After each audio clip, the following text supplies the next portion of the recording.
Assalamualaikum warahmatullahi wabarakatuh. Alhamdulillahilladzi hadana lihada wa ma kunna linahtadiya laula an hadana Allah. Asyhadu an la ilaha illallah wahdahu la syarika lah wa asyhadu anna Muhammadan abduhu wa rasuluhu la nabiyya wa la rasula ba'dah. Allahumma sholli wa sallim ala Rasulillah Muhammadin ibn Abdillah wa ala alihi wa sahbihi wa man tabi'ahu bi ihsanin ila yaumil qiyamah. Amma ba'd. Ibu dan Bapak jamaah pengajian pagi Masjid Ar-Rahmah atau PJM Blimbing rahimahullah, kita bersyukur hari ini tanggal 20 April 2025. 20 April itu tanggal lahirnya Nabi.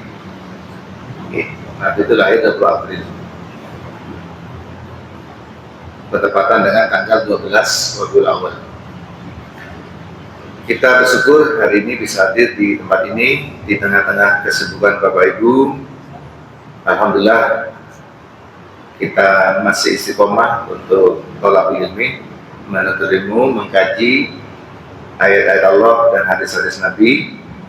Yang dalam hal ini kita mengkaji kitab Al-Jami' Shahih, kumpulan hadis-hadis sahih fi ahaditsil aqidah, yang menghimpun hadis-hadis yang berhubungan dengan akidah yang disusun oleh Syekh Mustafa Bahu rahimahullah. Salatullah wassalamuhu, mudah-mudahan Allah limpahkan kepada junjungan kita Nabi Agung, Nabi besar, Nabi Muhammad sallallahu alaihi wasallam.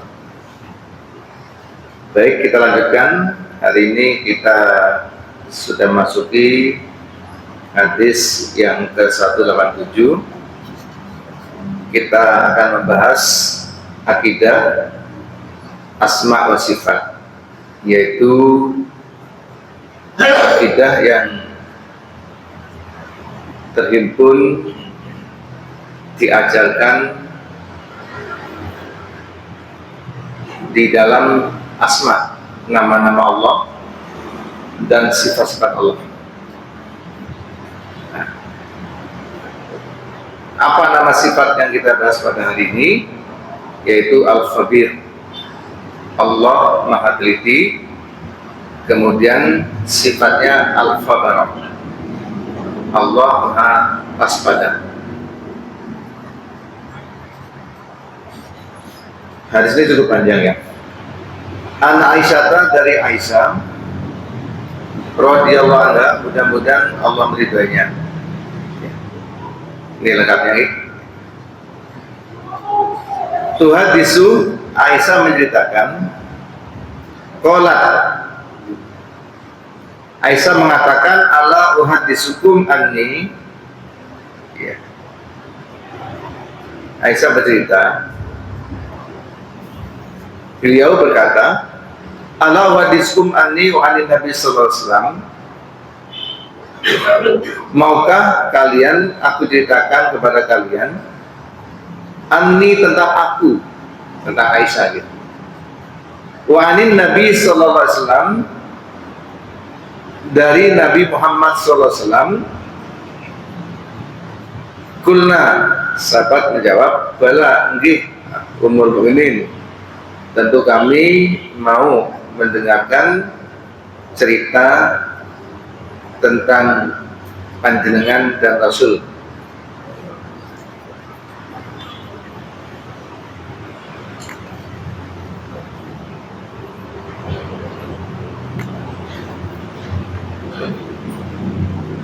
Lamma kanat lailati, Aisyah melanjutkan, lamma kanat lailati allati huwa indi ta'ni an-nabiyya sallallahu alaihi wasallam.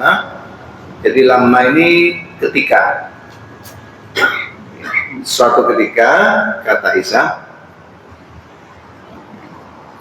di sebuah malam, lailati ya,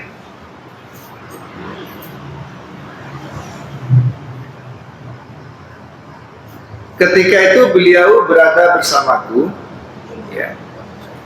Huwa itu Nabi, bersamaku Yang dimaksud dia adalah takni. Takni itu dari kata yakni. Kalau laki yakni, kalau perempuan takni. Kalau aku berarti akni. Jadi yakni ini masuk bahasa Indonesia, ibu bapak. Yakni kan yakni maksudnya itu bahasa Indonesia. Kalau ya itu bukan. Kita kadang menggunakan yakni, kadang yaitu. Ya. Yakni Nabi Muhammad SAW inqalaba fawada'na alaihi inda rijlihi wa basata tarafa izari ala firashihi. Falam yambas illa raitama dhanna anni qad raqadtu summan ta'ala ruwaidan. Kata Aisyah, beliau ya setelah pulang dari melaksanakan sholat isya, beliau itu meletakkan kedua sandal beliau di depan kaki beliau dan membentangkan ujung kakinya di atas kasurnya. Tidak lama kemudian beliau mengira bahwa aku telah tidur. Beliau memakai sandal dan mengambil serbannya pelan-pelan, membuka pintu dan keluar rumah pelan-pelan. Itu gambaran kehidupan Nabi. Summa fatal baba ruwaidan wa hajar ruwaidan. Jadi pelan-pelan. Di Nabi pelan-pelannya itu takut mengganggu ya. Aisyah yang sedang tidur, padahal ketika itu Aisyah belum tidur. Tiga kalimatnya mengira aku tidur.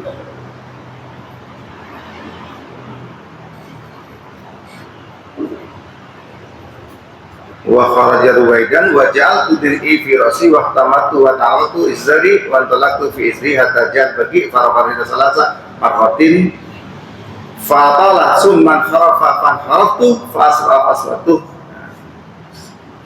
Aku segera memakai baju, kata Aisyah di kepalaku. Aku memakai kerudung, memakai kain bawah, lalu aku bergerak mengikuti jejak beliau. Nanti kanjeng Nabi diikuti. Penasaran sama dari ibu lek bojone meneng-meneng apa kok metu meneng mencurigakan. Aisyah mengikuti Nabi kemana? Jadi diikuti ya pelan-pelan juga. Wan talaqtu fi isri hatta ja'al baqi fa rafa'a yadayhi salasa marratin.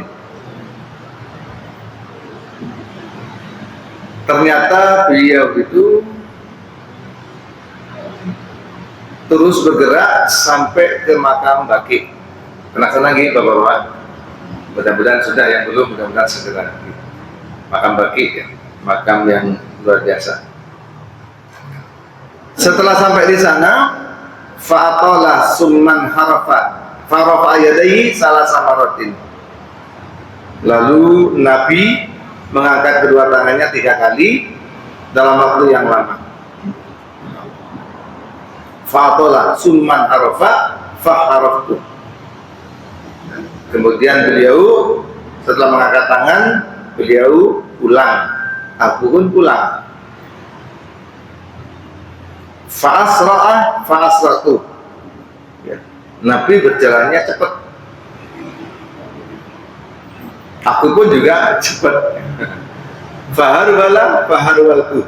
Fa'ahdartu. Wasabaqtuhu fadakhaltu falaisa illa antajatu fadakhala faqala ma laki Aisyah asjan rabiatan. Kemudian beliau berjalan cepat setengah berlari. Jadi aku pun juga seperti itu. Lalu beliau baru sampai ke rumah, aku sampai, namun aku lebih dulu. Lebih dulu. Lalu aku masuk, tidak lama setelah aku masuk berbaring, beliau masuk. Saya kata, apa yang terjadi padamu, wahai Aisyah? Napasmu kok renggang? Apa? Awakmu kok menggos-menggos gitu? Masa turu kok menggos-menggos ya. Iya.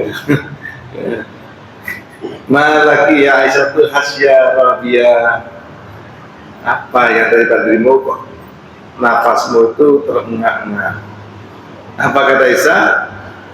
Qalat la tukhbiruni aw la yukhbiruni al-latiful khabir.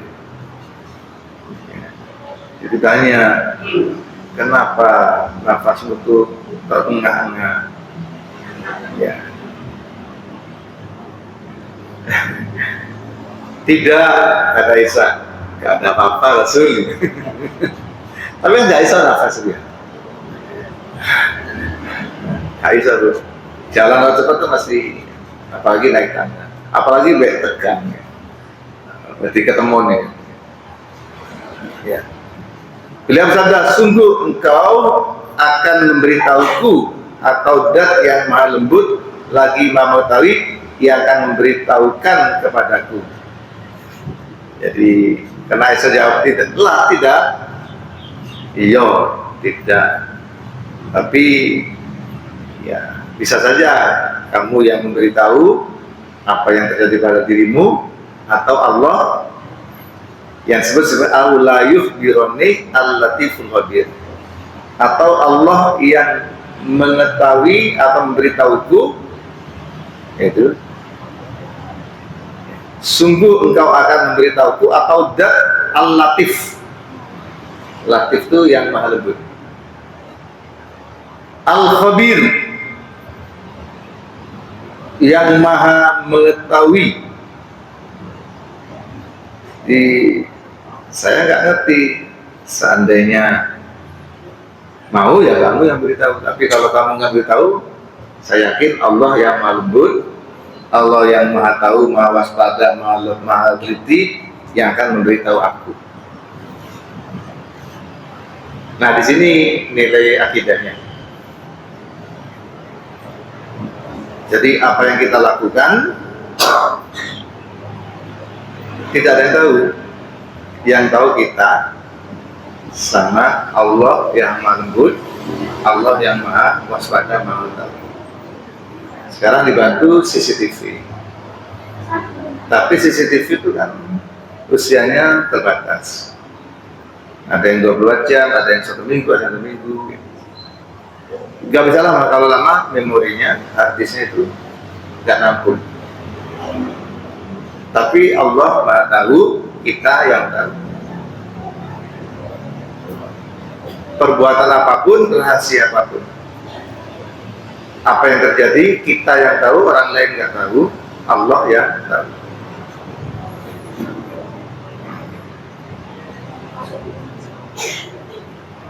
Qultu ya Rasulullah, lalu Aisyah berkata, bi abi wa ummi, bi abi anta wa ummi, demi ayahku, kata Aisyah, demi bapakku, wa ummi dan ibuku, hasya Rabia, ya, fa'akhbartuhu al-khabarah. Ya, aku yang akan memberitahukan berita yang terjadi. Demi ayahku, panjenengan dan ibuku, aku akan menceritakan tentang hal tersebut, apa yang terjadi. Qala fa antis sawadul ladzi ra'aitu amami. Qala na'am. Lalu Nabi nyambung, apakah kamu adalah orang yang tadi berpakaian hitam-hitam yang ku lihat di depanku? Jadi pas pulang itu kan disi ya, iku mang awakmu tuh Aisyah, pakaian ireng-ireng itu kan, kakek itu kan mau gelap ya, malam, apalagi pakai hitam-hitam. Nabi tanya itu, fa'anti sawadu allati ra'aitu amami. Qalat na'am. Mungkin Nabi, iya saya tadi yang ada di depan panjenengan itu. falahzani fi sadri lahzatan auja'atni summa qala adonanti ayyahi fallahu alaika wa rasuluhu qultu mahma yakumun nas. Iya, lantas Nabi sallallahu alaihi wasallam memukulku yang cukup menjadikan kesakitan. Dalam arti itu apa? Ngasih apa ya? Peringatan ya. Karena keluar rumah nggak izin ya. Kemudian beliau bersabda, apakah kamu mengira bahwa Allah dan Rasulnya berbuat dolim kepadamu?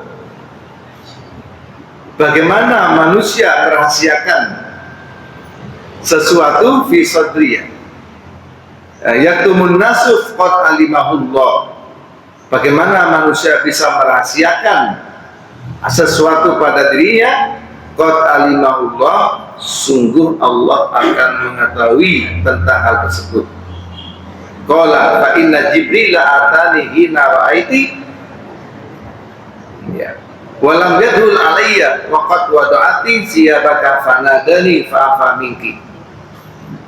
Kata Nabi, Jibril menemuiku ketika kamu melihatnya, dan ia tidak masuk menemuiku sebab saat itu kamu melepas pakaianmu, lalu ia memanggilku, maka aku bersembunyi darimu, aku kira kamu telah tidur. Aku tidak ingin membangunkanmu dan aku khawatir akan mengagetkanmu. Lalu Allah menyuruhku apa?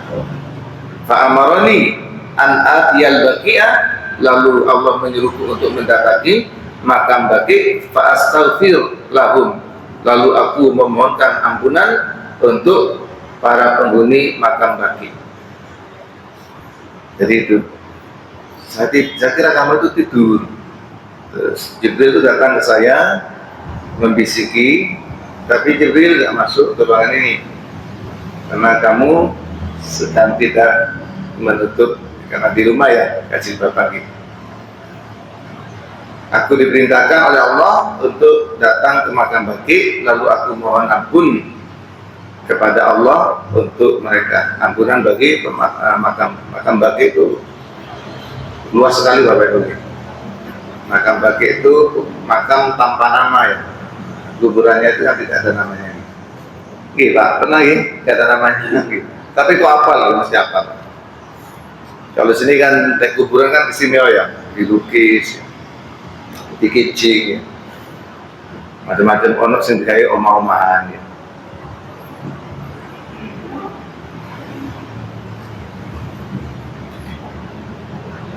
Fakultu kaifa aqulu ya Rasulullah? Qala quli assalam ala al mu'min wal muslimin yarhamullahu al mustaqdimin minna wal mustahin wa inna insyaallah bikum lahiqun. Jadi Nabi ke makam baqi'.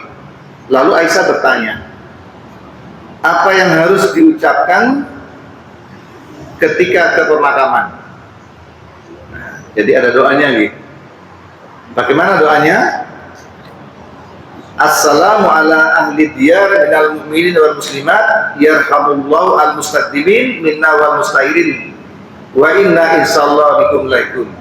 Semoga kesejahteraan terlimpahkan kepada penghuni kubur dan kaum mukminin dan muslimin. Semoga Allah memberi rahmat kepada orang-orang terdahulu di antara kita dan orang-orang yang datang kemudian, dan kami insya Allah akan menyusul atau bertemu kalian.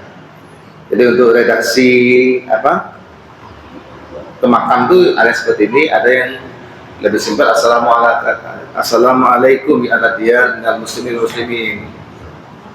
Ada yang ya ahlal warqat, kalau yang baqi' itu ya. Okay. Jadi ada etikanya ke kuburan itu. Yang pertama adalah mengucapkan salam. Yang kedua mendoakan. Yang ketiga mengakui ibrah kematian, bahwa kita akan menyusul. Akan menyusul apa akan segera menyusul? Karena segera ini. Wa inna insyaallahu bikum, dan enggak lama Pak. Nggak sampai 30 tahun gitu. Sekarang umur 50, 30 tahun, 80 lah. Tapi banyak yang umurnya panjang. Kemarin saya ikut manasik itu di Jawa Timur, ada jemaah haji, Bu, Pak, umurnya itu 107. Lansia prioritas lansia yang diutamakan untuk berangkat setelah memiliki porsi, kalau katakan 5 tahun minimal, itu didulukan. Lansia itu didulukan. Untuk tahun ini lansia paling muda. Nah, lansia paling muda, Bu. Lansia paling muda yang berangkat haji tahun ini umur 89. Itu lansia yang diberangkatkan yang paling muda tahun ini 89. Lansia yang punya porsi. Di bawah 89 gak iso budal tahun ini. Tahun depan tambah 1 tahun umurnya. Apa itu habis? Tentu belum habis. Yang 89 itu masih banyak. Nah, itu usia gitu. Panjenengan berarti berapa usianya ini? Masih muda-muda semua kayaknya ini. Umur manis, sweet. Sweet.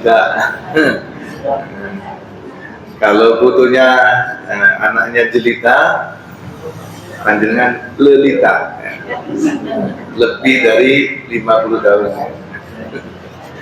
Gitu. Bapak Ibu, apa yang bisa kita ambil dari kita ini? Yang pertama, kehidupan Nabi sedemikian rupa indahnya. Yang kedua, manusia, Nabi itu juga manusia. Oke. Artinya apa? Ada yang Nabi ketahui, ada yang tidak diketahui. Apa yang diberitahu oleh Jibril, Nabi tahu. Apa yang dibisikkan oleh Allah dan Jibril, Nabi tahu. Tapi yang tidak, ya tidak. Termasuk Nabi tidak tahu kalau Aisyah itu sedang tidur. Yang ketiga, keluarnya Nabi itu bukan berarti mengendap-endap, berdiri, ketahui oleh bujuni. Oh, cukup dulu aku buka pintu Allah, cekak kerungu, kati nampos, kati gaplian, kati ngucut nampos. Tidak, Nabi itu mendapat perintah dari Allah untuk ketaki mendoakan ahli baki. Yang berikutnya, kita itu bisa salah terka, termasuk yang dalam Malaysia itu penasaran aja ya. Di sini bojoku kok mengendap-endap ya. Terus alon-alon ya. Tak ikuti.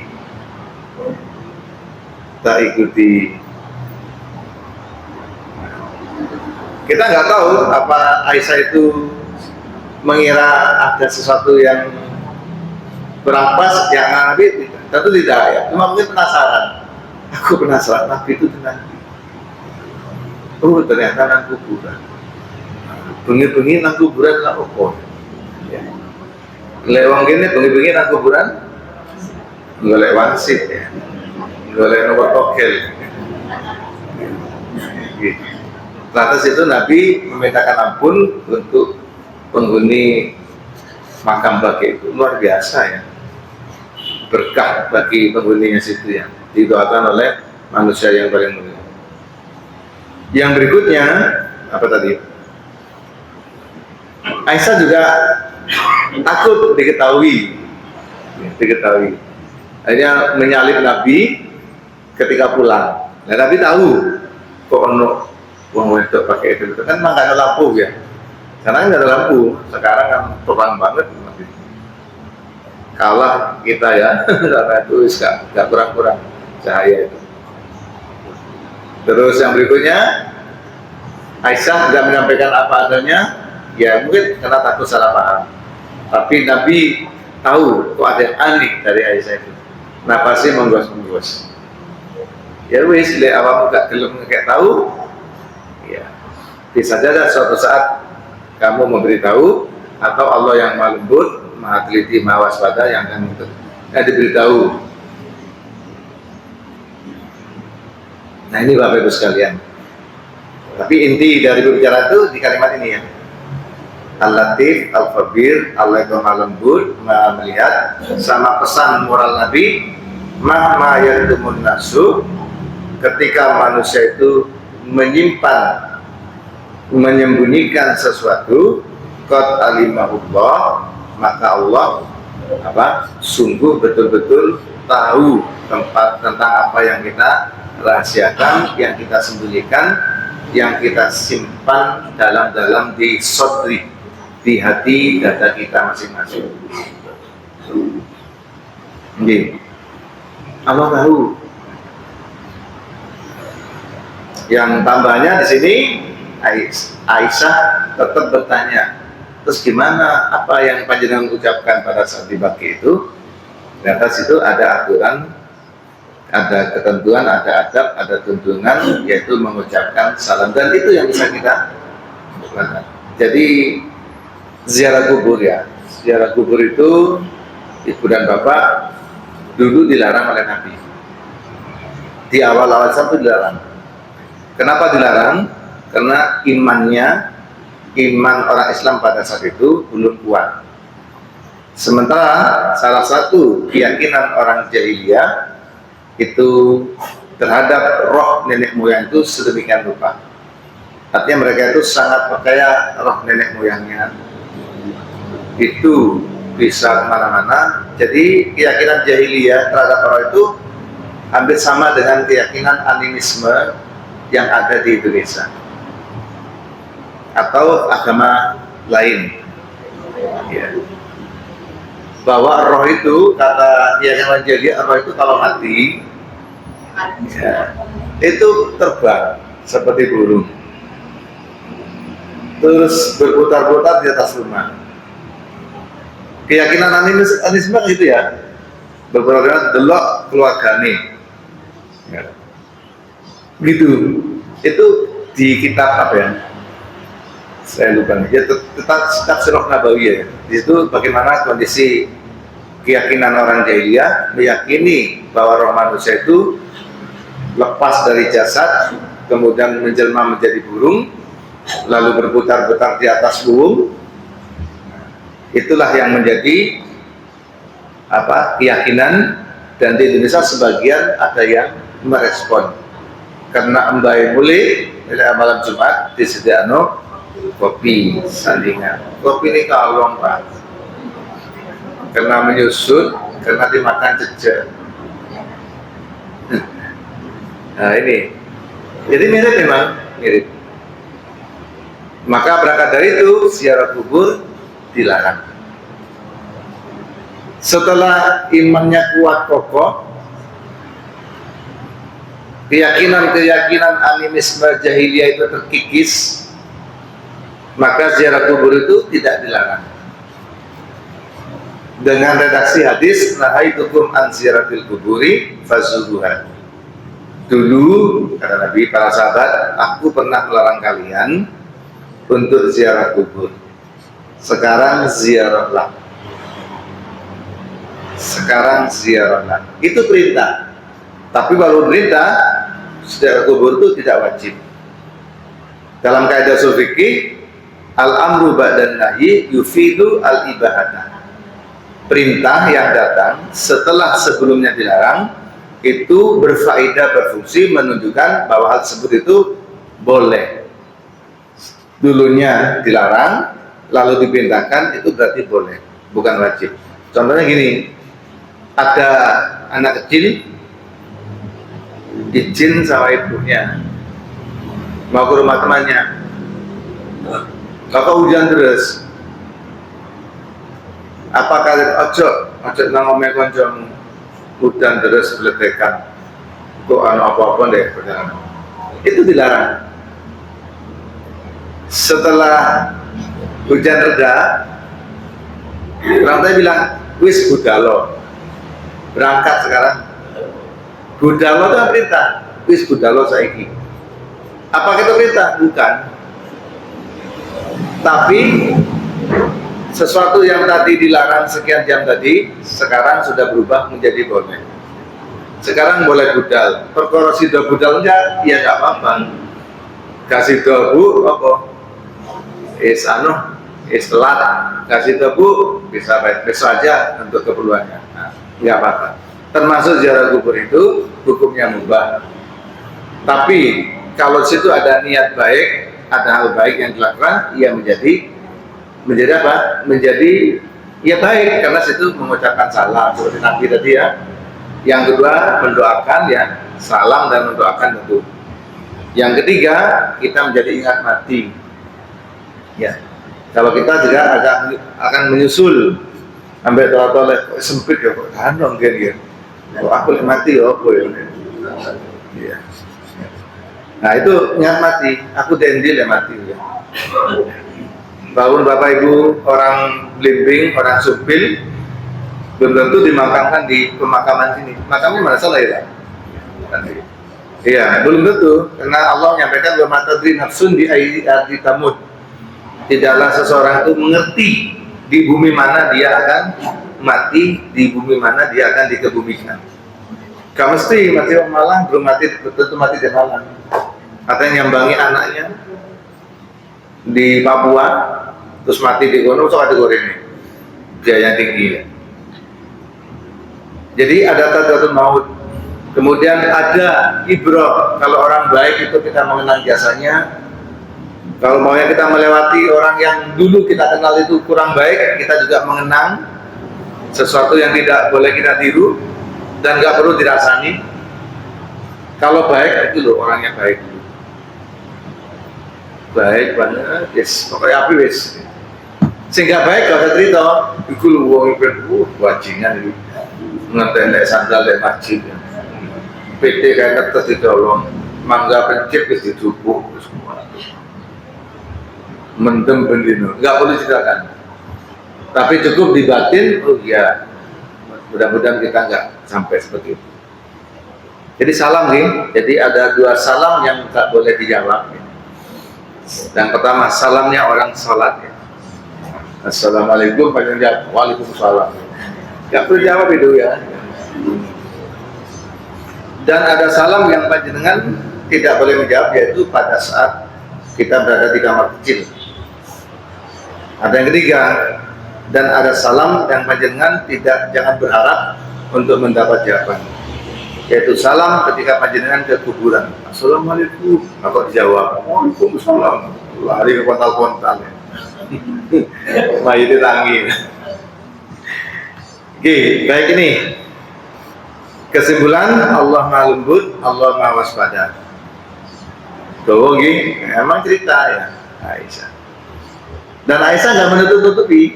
Makanya tadi mengatakan, ala uhaditsukum anni, maukah kalian aku ceritakan tentang sesuatu yang terjadi pada diriku dan Rasul. Ya, cerita, karena beliaunya adalah istri Nabi Aisyah. Terus kita adopsi menjadi Aisyah, yang orangnya disebut dengan Humairah, merah-merah Habib. Baik, sifat berikutnya al-fullah. Bentuk lainnya adalah al-falil. Di dalam Al-Quran ada kalimat falila. Wattahidu mim maqami Ibrahim bin Musalla, ada terkait Ibrahim. Wattahada Ibrahim khalila. Nabi Ibrahim oleh Allah dijadikan kekasih. Dijadikan kekasih. Jadi sifatnya al-khullah atau al-khalil. Apa khullah itu? Di sini disampaikan al-khullatu, ini Bapak Ibu, khullah itu lillahi subhanahu wa ta'ala. Khullah yang dimiliki oleh Allah subhanahu wa ta'ala adalah hiya a'damu min a'damu maqamatil abdi. Khullah itu merupakan seagung-agungnya kedudukan hamba. Jadi sifatnya itu kasih sayang, terus orangnya itu kekasih. Allah itu mengasihi hambanya dengan sifat al-khalil, dengan sifat al-khullah. Nah, orang yang kita ini namanya khalilah.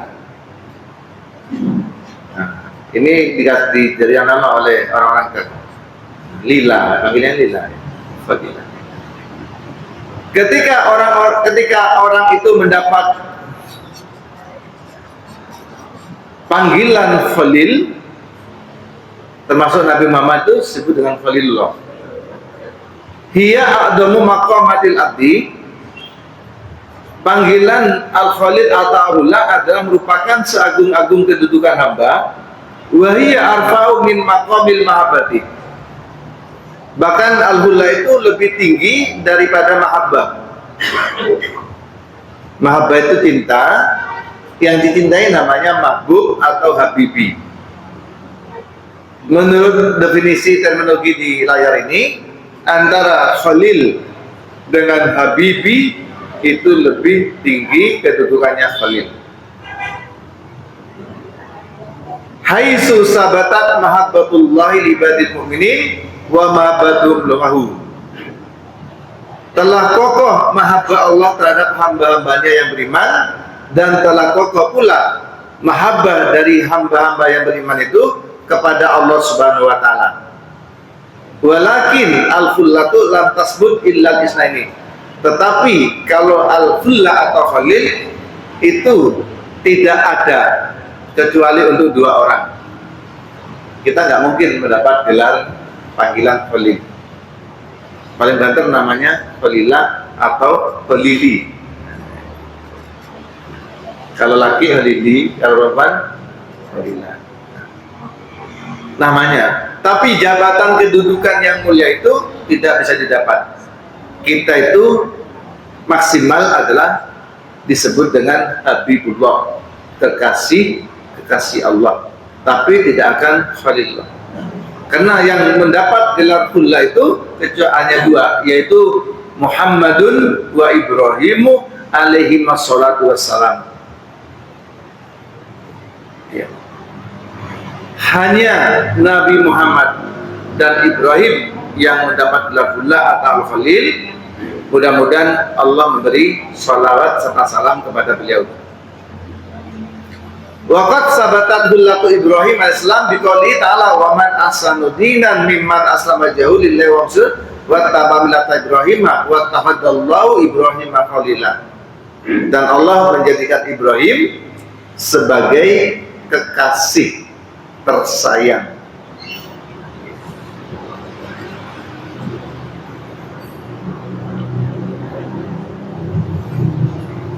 Nah itu ya, ini kalau digantikan dengan Allah tentunya ya. Jadi hullatullah ya, kasih sayang Allah yang maksimal puncak, tidak ada di atasnya, itu disebut dengan hullah, dan itu hanya dimiliki oleh Nabi Muhammad dan Ibrahim. Kalau kita yaitu Habibullah atau Ibadur Rahman. Kita pun juga punya sifat kasih sayang itu. Kita menyayangi sesama. Kalau kasih sayangnya tinggi, itu namanya Habib, Habibi, Habibah. Kalau lebih tinggi, itu namanya Khalil, Khalili. Artinya apa? Boleh kita punya kekasih, orang yang kita cintai. Boleh kita punya Khalili, Khalilah, orang yang sangat kita cintai. Sebagaimana yang disampaikan dalam hadis ini.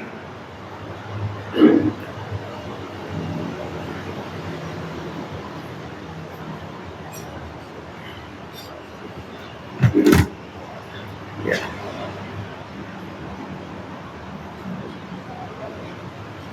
An Abdillah an Nabi law kuntu mutaidan min adil ardi khalilan la takhattu ibni Abi Quhafa khalilan walakin sahibukum khalilullah yakni nafsahu sallallahu alaihi wasallam.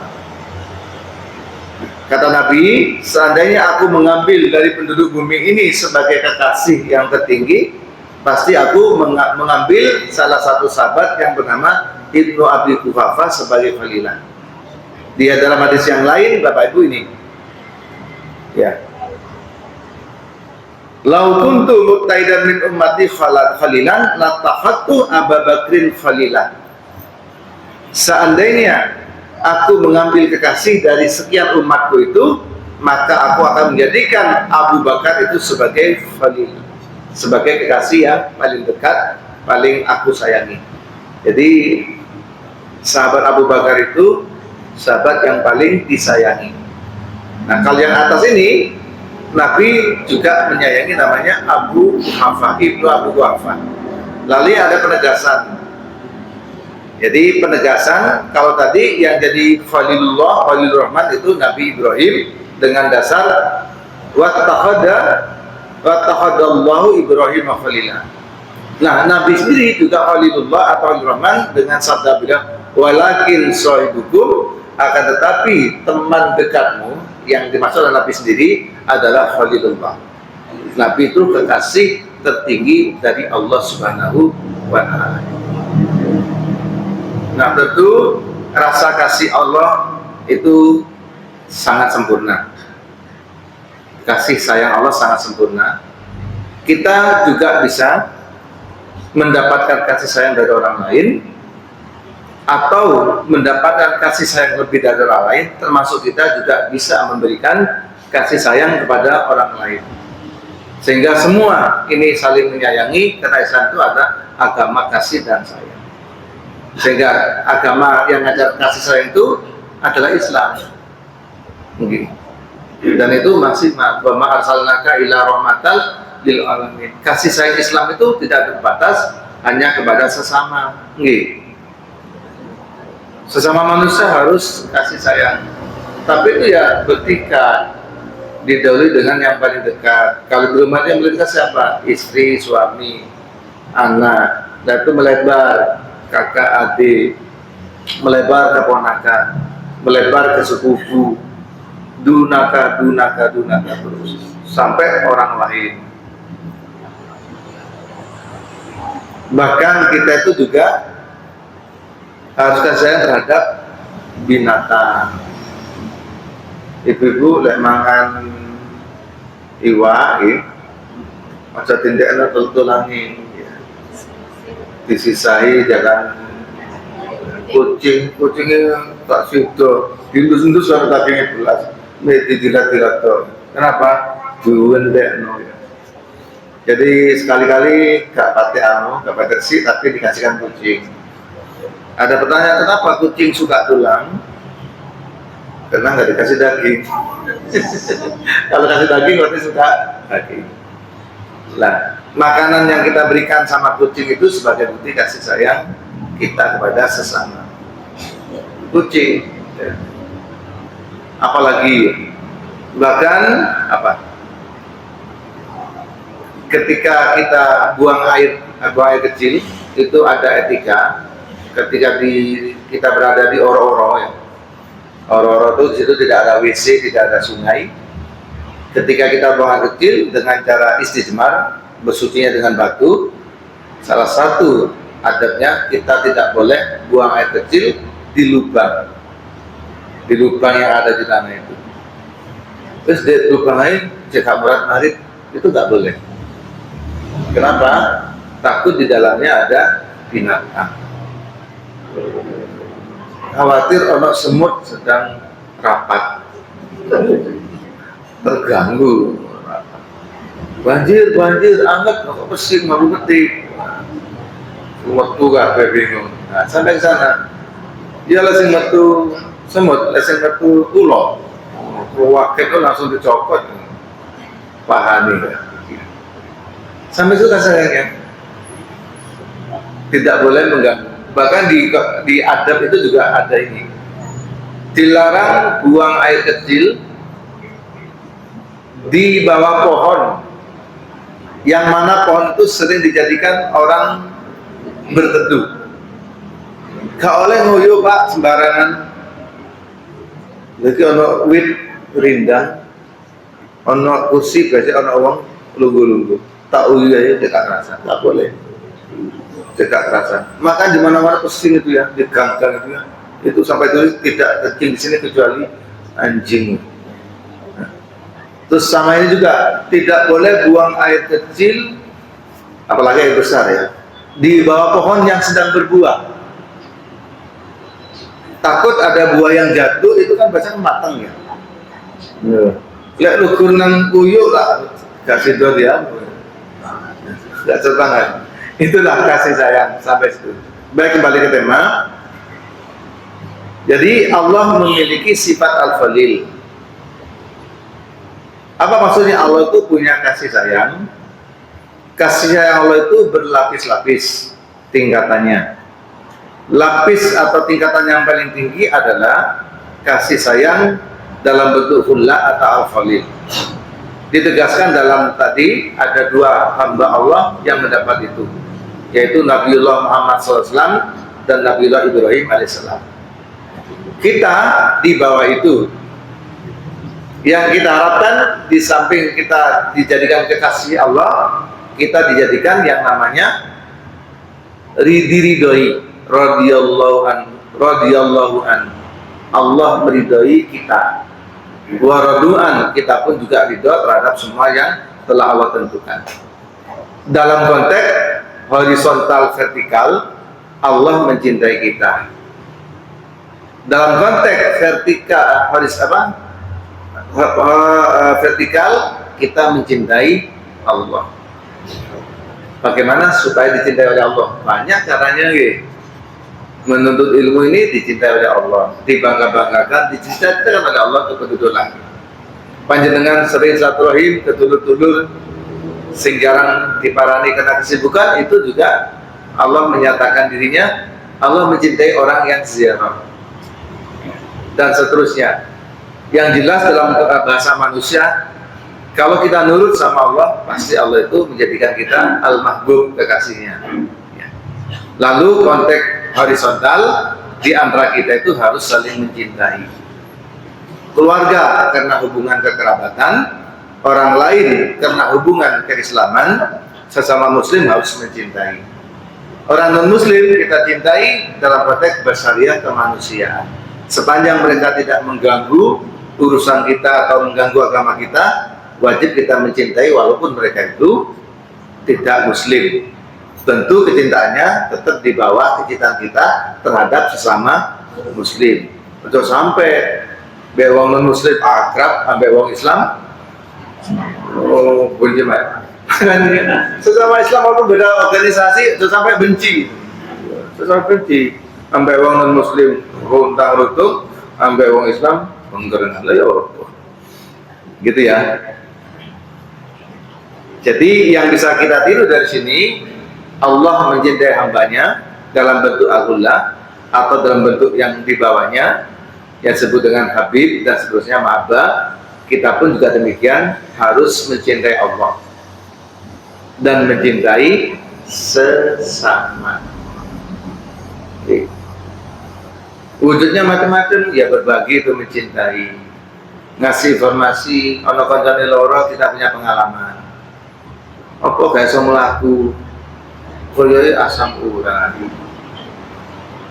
Terus ngombe obat dereng. Aku di pengalaman, biasanya aku godhong salam. Ya itu wis pengalaman, rasa cinta. Lah sing lebih cinta langsung digodhogno, sore ini diterno. Mbak, itu saya menurut anu iki.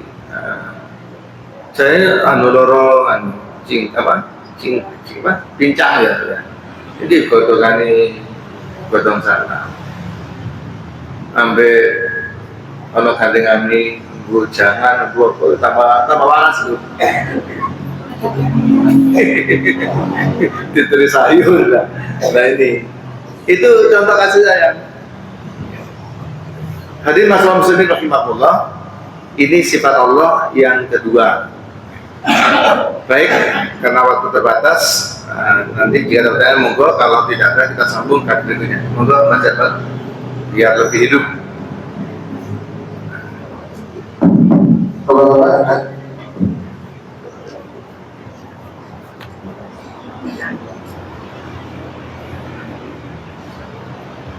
Assalamualaikum warahmatullahi wabarakatuh. Waalaikumsalam warahmatullahi wabarakatuh. Mohon petunjuknya adab-adab ziarah kubur. Apa saja yang dibaca? Oke. Terus yang kedua, sholat goib itu apa ada batasnya? misalnya kita baru mendengar ada orang 1 tahun orang meninggal itu, benar Ustaz? Iya. Terima kasih. Assalamualaikum warahmatullahi wabarakatuh. Waalaikumsalam warahmatullahi wabarakatuh. Baik, terima kasih. Saya jawab yang kedua dulu. Bagaimana dengan sholat gaib? Sholat gaib itu sholat di mana jenazahnya itu tidak di depan kita, namanya gaib. Terus terkait gaib itu memang ada 2 pendapat ya. Yang pertama, kalau yang Nabi lakukan itu, sholat gaib itu dilakukan ketika ada orang mati yang tidak di tempat kita, itu di sana tidak ada yang mensolati, sehingga kita mensolati dari jauh. Itu pendapat pertama. Pendapat kedua, kita mensolati orang yang mati tidak berada di tempat kita, walaupun di sana sudah disolati. Tapi sini karena kita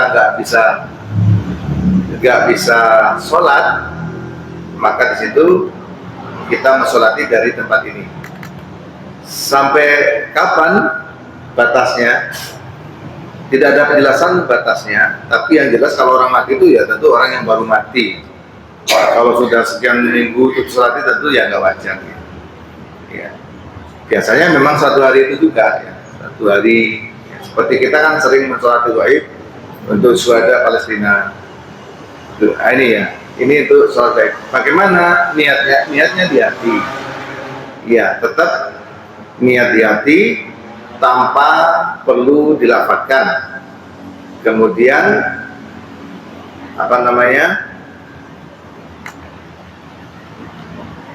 doanya ya seperti biasa, seperti orang di sholat jenazah itu. Takbir pertama ya tanpa iftitah, langsung Fatihah disambung dengan dengan sholawat ya, dengan sholawat Allahumma sholli ala Muhammad wa ali Muhammad kama shollaita ala Ibrahim wa ali Ibrahim, ya, dan seterusnya seperti yang kita baca di dalam sholat ya, tahiyat akhir ya. Nah, situ takbir kedua membaca Allahumma filahu wa hamhu wa afi wa fa'hu. Ada yang pendapat kalau perempuan Allahumma filaha wa hamha wa afi wa fa'hu, tapi ada yang sudah cukup semua Allahumma filahu wa hamhu karena ditujukan kepada mayat. Mayat itu tidak berjenis kalimatnya ya. Ini pendapat-pendapat. Lalu takbir yang ketiga itu membaca doa juga untuk mayat, itu agak panjang ya. Kalau tadi Allahumma filahu itu panjang, Allahumma filahu warhamhu wa afihi wa asafu anhu wa akrim nusulahu wa wasi madkhalahu wa silhu bil ma'i wassalji wal barad wa naqil al khataya. Enggak apa Ustaz. Nah, ini ya soal kalau enggak hafal ya pakai yang pendek, Allahumma filahu warhamhu wa afihi wa afu anhu. Takbir yang ketiga ini panjang Pak. Allahumma fil hayyina wa mayyitina wa syahidina wa enggak apa Ustaz, bisa ngerepek. Ada yang pendek, Allahumma la tahrimna ajrahu wa la taftinna ba'dahu wa ighfir lana wa lahu. Nggih. Terus takbir keempat langsung salam. Tapi ada cara yang kedua. Cara yang kedua itu takbir pertama Fatihah, takbir kedua sholawat, takbir ketiga doa untuk jenazah, takbir keempat doa untuk jenazah plus salam. Sama-sama betul gitu ya. Kalau di Arab Saudi di Masjid Harun Nabawi itu ngikuti yang pertama tadi. Takbir pertama Fatihah, lanjut sholawat. Takbir kedua doa untuk mayat, takbir ketiga doa untuk mayat, takbir yang keempat langsung salam cepat. Ini bagi yang biasa atau pernah kesana gitu. Yang kedua, apa adab etika apa yang kita lakukan ketika kita ziarah kubur? Yang pertama, tentu niatnya ikhlas kepada Allah karena Allah semata. Itu yang paling penting.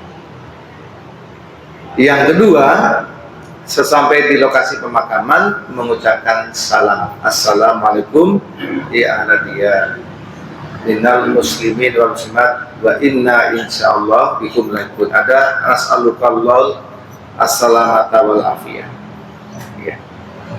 Terus yang berikutnya adalah mendoakan ya.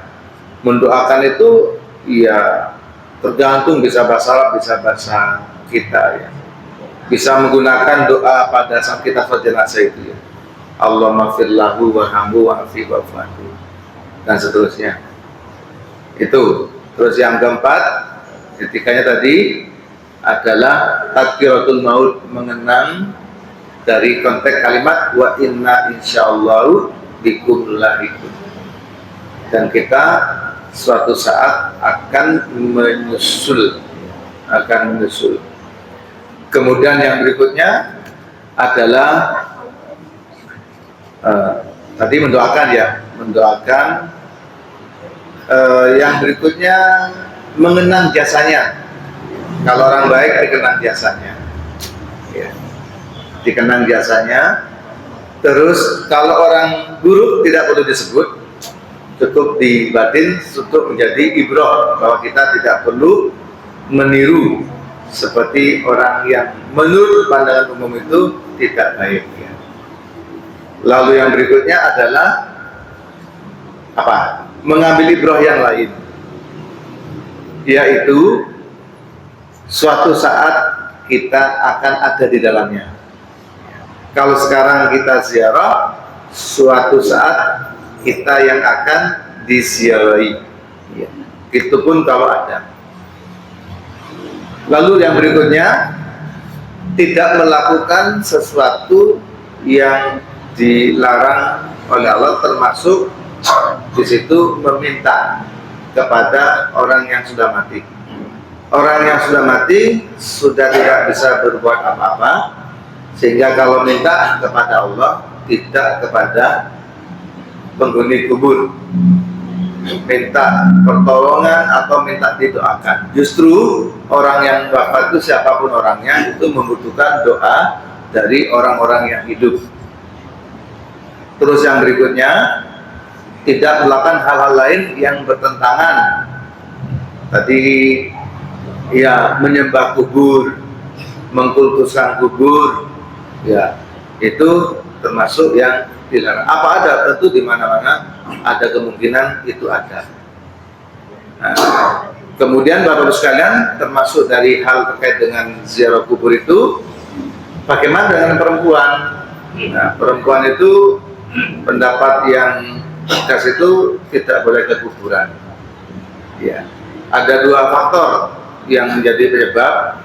Yang pertama, wanita itu secara psikologi itu mudah tersentuh, khawatir.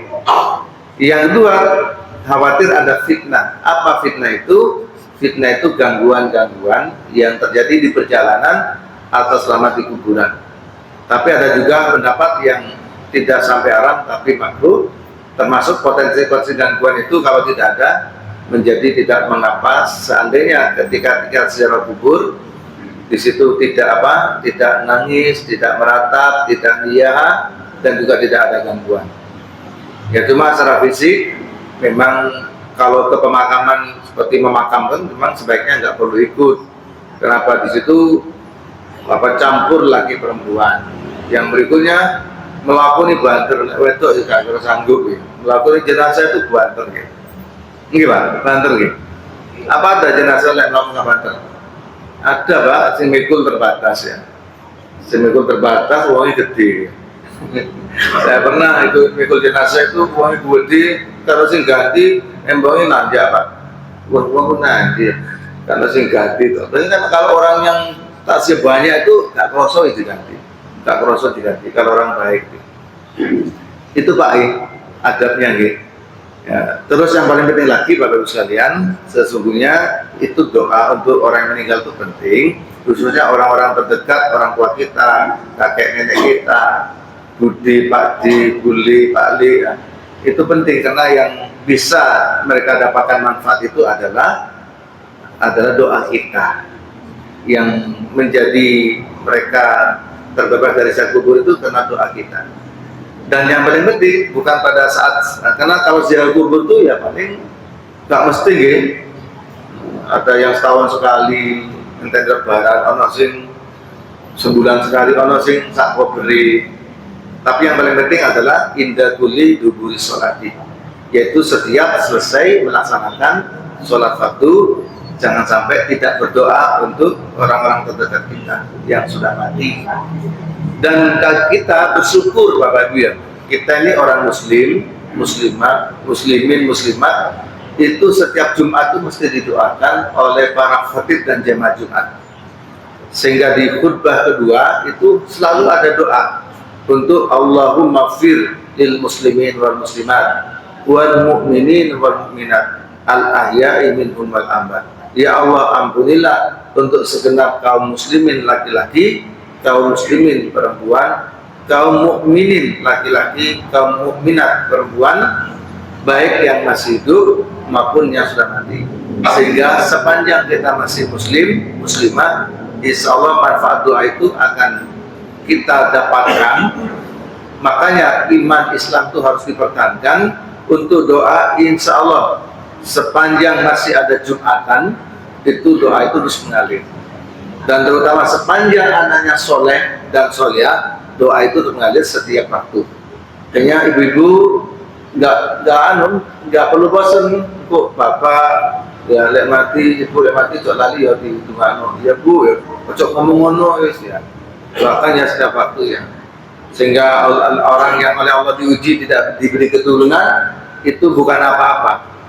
Susahnya, khawatirnya nanti kalau sudah mati tidak ada anak yang mendoakan, itu aja. Kalau yang lain ya memang sedihnya karena nggak sama dengan, tapi itu kehendak Allah yang harus diterima. Kita nggak bisa berbuat apa-apa kecuali pasrah. Untuk itu biasanya kalau orang nggak punya anak, maka dia sangat baik dengan orang-orang tertentu, terutama kepada keponakan-keponakan, berharap suatu saat ketika mati keponakan itu iling dan dia yang memang nggak punya keturunan, dan itu sudah diterima ya. Ya ini pertanyaan kedua, monggo. Monggo ibu-ibu, masih tunggu mic ya? Oke, enggak. Apa boleh nanya yang tidak tema? Iya. Sebentar, mbak dulu ya. Lihat dulu, kalau ibu. Moga bu, yang depan. Gantian lagi. Oh, enggak dulu. Moga. Ustaz, saya mau nanya, apa punya memperingati hari Kartini dalam agama Islam? Oh. Yang amal-amalan itu kan bukan hanya yang anak ini, Oh, nggih. jenjang din, jenjang mertia, dan yang lainnya. Tapi kok yang diperingati hanya anak ini saja. Nggih. Dan dia itu saya baca sejarah dapat berperan dengan orang lain. Nggih. Terima kasih Ustaz, wassalamualaikum. Terima kasih. Apa hukum memperingati hari Kartini yang kok nggak ada hari Kartono? Ya. Jadi ini konteksnya konteks kebangsaan ibu ya. Konteks kebangsaan itu ada yang diwakili, ya, yang diwakili dari aspek tertentu. Nanti tanggal 2 Mei itu hari pendidikan. Itu lebih mengarah kepada tokoh pendidikan Ki Hajar Dewantoro. Walaupun Muhammadiyah punya tokoh pendidikan sendiri, tapi yang nasional itu yang dipanggil pemerintah itu adalah Ki Hajar Dewantoro. Itu bagaimana memperingati? Yang memperingati itu lebih mengarah kepada untuk mengambil ibrah, menguatkan spirit untuk lebih perhatian terhadap pendidikan. Itu yang hari pendidikan lagi tanggal 2 Mei. Terus ada hari Kartini, itu pesannya itu, pesan tuannya itu lebih mengarah kepada peran wanita di dalam membangun bangsa dan negara termasuk masyarakat. Maka diwakili oleh Kartini yang ketika itu memang tercatat sebagai pejuang pada saat masih muda. Apa nggak ada pejuang lain? Ada ya Ahmad Dahlan, ada Cut Nyak, Cut Mutia. Tapi kalau diperingati semua, aku ya senang bolak-balik berai. Ya. Tapi hari Kartini kan nggak libur ya, nggak libur.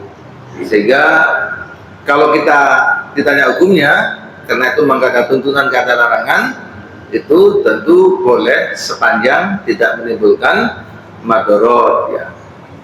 Sepanjang menimbulkan manfaat, tidak menimbulkan manfaatnya apa? Berarti sadar akan pendidikan, sadar akan pengabdian terhadap bangsa. Tapi tidak boleh menimbulkan madorot. Contoh, ya, gak duit sampai utang-utang, nyewa pakaian adat itu sih nggak boleh. Saya tuh besok pakai baju adat Bu, tapi ya nggak nyewa. Saya pakai apa itu terus bondo belangkon, terus belangkon di rumah kan ono udeng itu. Ya sudah itu aja, nggak nyewa kan minimal 100 ya dipakai sedino ya. Kayak apa ya? Ya sudah, yang ada yang susah itu yang punya anak cucu yang masih PAUD itu kan nggak gelem itu nangis ya. Gelem itu wis tanggal tua ya gitu ya. Nah, terus tidak meninggalkan sholat, jangan sampai macak mulai subuh sampai nggak subuhan ya gara-gara acara itu. Pada dasarnya model ubah.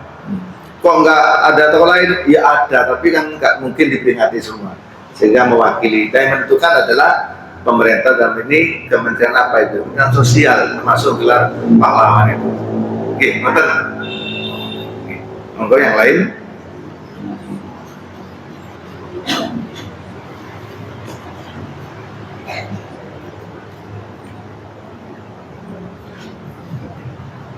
Cukup ya.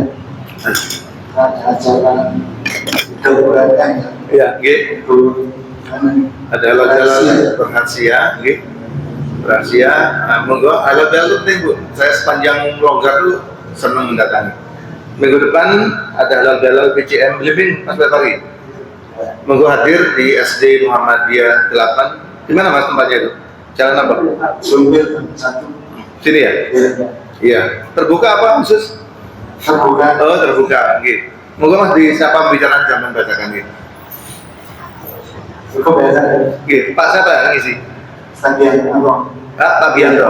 Oh, gitu. Semula itu Pak Muhajir nih. Pak Muhajir berhalangan, kayaknya ada tugas tempat lain atau tugas negara. Insya Allah ngisi sekretaris PWM, Pak Profesor Dr. Bianto. Beliau staf ahli juga ada, deputi ya di kementerian apa itu. Datang Ibu tanggal 27. Sini ada kajian pagi ya? Ada kajian pagi kan? Ada. Itu langsung bergeser ya. Bagi yang ini ya, bagi yang tidak terbenturan, bagi yang bisa ditata nih. Kak Muli langsung nggak apa-apa ngaji ya. Oke. Saya kira ini dari saya cukup sekian. Mari yang akan berangkat pengasia disiapkan ke dom untuk para jamaah. Apa khusus berhasil? Itu rahasia, tapi tapi nggak tahu ya nggak apa-apa. Penting ngaji ya, karena itu kan di secara umum ya. Memang kalau rahasia yang pernah haji di RSI, tapi yang lain juga boleh, karena memang itu ngaji. Kalau kira ditolak ya. Jadi itu karena memang ngaji itu kan umum, itu kan Jumatan tuh. Baik, makasih. Assalamualaikum warahmatullahi wabarakatuh.